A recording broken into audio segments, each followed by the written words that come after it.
How's it going, everybody? This is BeatTheBush. With the infection going on, I figure I cover a bit about how consumer habits are going to change going forward. Now, with everybody staying at home, most people's consumer habits have changed significantly. Mainly, people aren't going out to restaurants, people aren't going to sporting events, and instead, in preparation for staying at home, they bought a lot more electronics initially.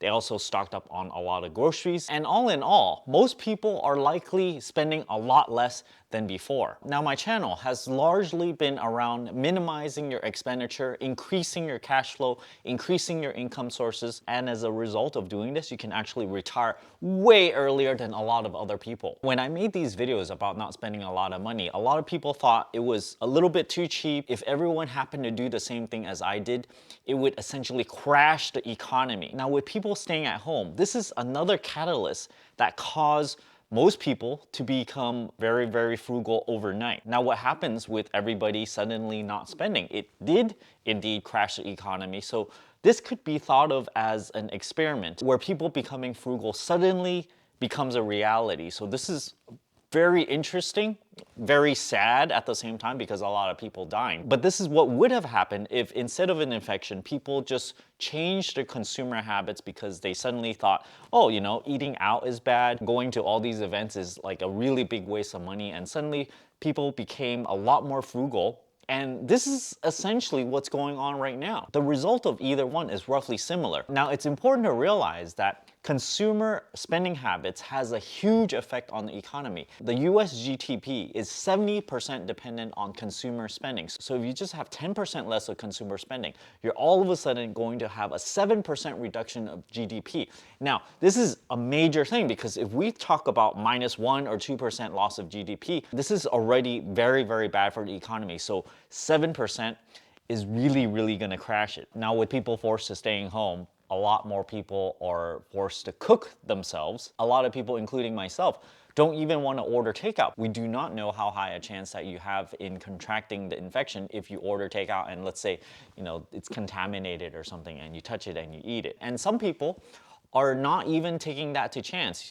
If you don't get anything from outside, you're not going to get infected. If everything that you bring in, you sanitize, and you make sure everything has no germs on it, then, well, you're not gonna get an infection. Every article I've seen about food safety so far is that they say most likely you're not gonna get infected through ordering takeout. But right now, I think it's really hard to trust the media. You can't just read an article and just go, oh yeah, that's what they say, so I'm gonna follow it. Because look, initially, the media basically said you shouldn't even wear a face mask, and now they say you should. So which is it, right? So they don't have a really good track record of telling you what's exactly safe. I personally believe that if you want to have zero chance of contracting it at all, then you might want to consider not ordering as much takeout. Yes, this is going to have a larger detrimental effect for the restaurant industry, but you also have to look out for, well, is it safe to order it for yourself? If someone was sick working at the restaurant preparing your food, are you going to take it up to chance with their food safety procedures to see if you might actually get it or not? I personally would not mind ordering from a restaurant if they show me that they take significant steps for food safety. For example, if whatever worker goes in, they always wear a mask, they always clean their hands, they have strict protocols on being completely sterile when they prepare the food, then I, for one, I'm gonna order from that place, even if it's pizza, whatever kind of food it is. I will order from it just because they are super safe. Now, with this lockdown going on, I think most consumer spending is actually gonna reduce significantly. Most people, I think, are not even used to spending so little. All of a sudden, they're staying at home and then they're like, I don't need to buy anything. I know, even for me as a frugal person, my expenditure has actually dropped a lot. I don't even pay for insurance. And right now it's going on for 1 month of unpaid car insurance. I don't drive my car, of course, when I'm not paying my insurance. And instead, if I need to go anywhere, I just go on my electric scooter, not the gas scooter that requires a license or insurance, of course. The fact is, after you do all these changes, you might wonder, as a society as a whole, will people suddenly realize, hey, maybe I don't need all those things. I live just fine during lockdown without all those extra subscriptions or going to the bar all the time. I'm actually possibly a little bit happier without even needing all of that. Whichever reasoning it is, it gives the consumer a chance to try out this frugal method and see if it works for them. I believe that there's going to be a certain amount of people, after trying this somewhat restrictive life out, they might go, hey, I don't need to buy as much stuff as I thought. And if this infection goes away overnight, let's say we have some medicine that would treat it, let's say we have a vaccine or whatever, and suddenly they just open up the entire economy, everyone can just roam everywhere, it's gone, okay? This infection completely gone. You can go wherever you want. But people are gonna be scared. People are not gonna jump right back, jetting everywhere, going to all the restaurants and stuff. Some people just might go, hey, I really liked not spending all that much money and actually saving a lot more from before. So some of these habits are definitely gonna stick. And because of this, there might be a lag in the economy recovering. And this is very, very important when you're thinking about investing and you think, if this goes away, it's gonna pop right back to where it was. I think it's gonna lag a little bit. Now, right now, if you wanna spend more, it actually takes a little bit of creativity. Where can you spend money? Because there's quite a few online places that's not even gonna deliver. I have a really hard time finding even a slot to buy my online groceries. Personally, when I look on social media, some people, not a lot, the social media posts seems to have died down a lot more than before. When people are able to go out, people tend to show off a little bit more because they go to a certain travel destination, they can post a picture or something. But now, it has been confined to possibly getting expensive foods online and then they post videos, pictures about those things. You can definitely still get restaurant delivery, of course, of fancy places, but I just looked at some of the restaurant delivery places, at least half of them are closed and you can't even get delivery for a lot of these stores. Have you guys noticed during this lockdown that you have a lot more time doing things that you haven't done before? And if you are experiencing this is similar to early retirement, if suddenly you don't have to work at all. This is what my life turned out to be when I first stopped working and I just started doing sort of part-time on YouTube. So I had a lot more time doing a lot of things for myself. This includes doing a lot of things on your hobby projects. I remember before the lockdown, I actually have less time even, as a semi-retired YouTuber. And then when I do go out, it actually consumes some of my time. Now that I don't go out at all, I get probably one extra day every single week. And this adds up to be a lot of time. So I've been pulling vines in the backyard. I've been disassembling a fan where it's really, really hard to clean. Just a lot of things that normally takes a lot of time.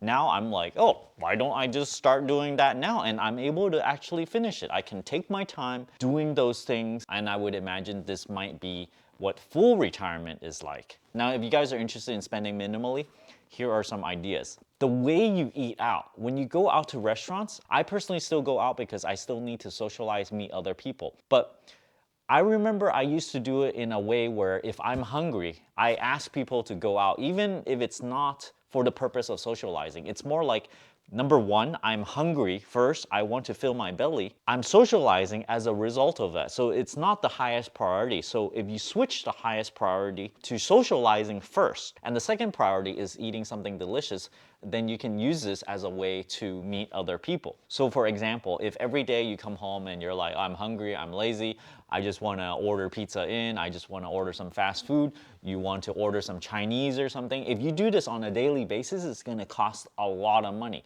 So my personal default is just to make my own food all the time.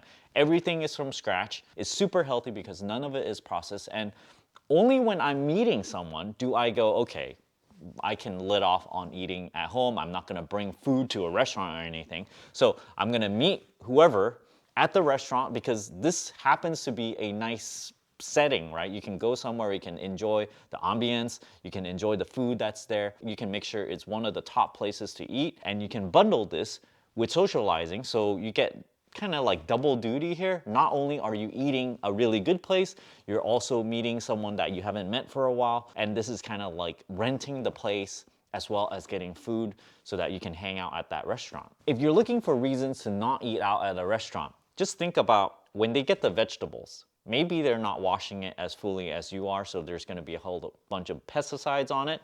Maybe the food could be expired. There could be mold on it. They've let it sit in the fridge for a little bit too long, and then they cook it. It's gonna cook off. Maybe it's like a chili or something. They mix it up, and then they still serve it to you. Could use food that's expired, and you might not even be able to tell.